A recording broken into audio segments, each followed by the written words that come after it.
Bersama saya Vitus Polikarpus Surung Manulang. Dalam tutorial kali ini kita akan belajar tentang Blender, cara membuat custom layout. Klik kiri di luar splash screen ini untuk menutup splash screen. Ini namanya layout.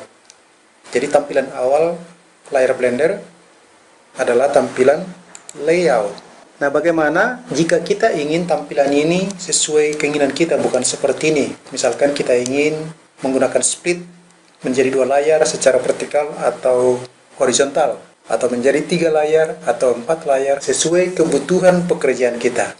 Nah, caranya klik kanan di layout ini, lalu pilih duplicate. Secara otomatis di sini muncul layout .001. Ini bisa kita klik 2 kali, lalu hapus dan tulis namanya, misalkan L1, lalu enter. Nah, misalkan L1 ini kita buat split horizon seperti ini. Kemudian L1 ini kita duplicate lagi, duplicate, muncul L1.001. Ini kita klik, lalu kita ubah namanya menjadi L2, enter. Nah, ini kita split lagi, klik kanan, vertical split.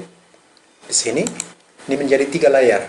Lalu L2 ini kita duplicate lagi, muncul L2.001.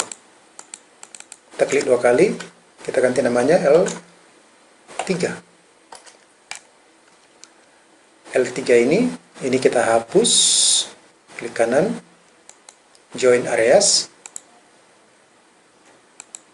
Hapus, ini juga kita hapus, join areas, kita hapus di bawah, lalu kita buat split vertikal,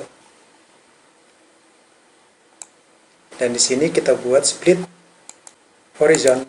Nah, sekarang kita sudah punya 4 layout.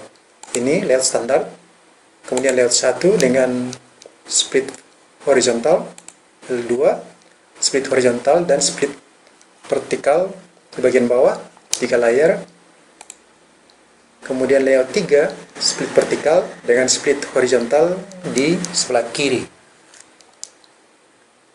Nah, L1 ini kita simpan file, save as, simpan di folder yang Anda inginkan, namanya L1, save as.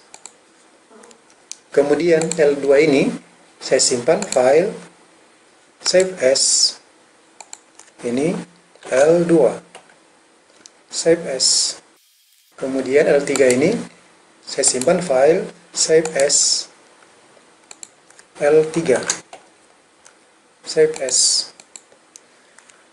Nah, misalkan jika ini kita tutup file, quit.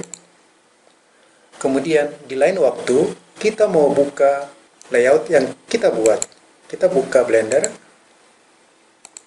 Ketika dibuka Blender, tampilan awalnya tentu tetap dalam layout standar seperti ini. Maka ketika kita ingin bekerja dengan 3 layar, kita buka file, open recent. Di sini sudah ada L1, L2, L3.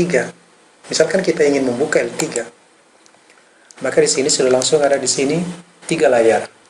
Di sini sudah langsung ada juga pilihan L2 dan L1 sesuai dengan yang telah kita simpan sebelumnya. Dengan cara seperti ini kita bisa punya custom layout sesuai dengan keinginan atau kebutuhan pekerjaan kita. Dengan cara ini akan mempermudah pekerjaan kita di kemudian hari. Nah, sampai di sini dulu tutorial ini, cara membuat layout custom sesuai kebutuhan pekerjaan kita. Sampai bertemu kembali dalam video tutorial selanjutnya tentang fitur Blender awal untuk pemula. Saya Vitus Polikarpus Surung Manulang. Sampai bertemu dalam video tutorial selanjutnya.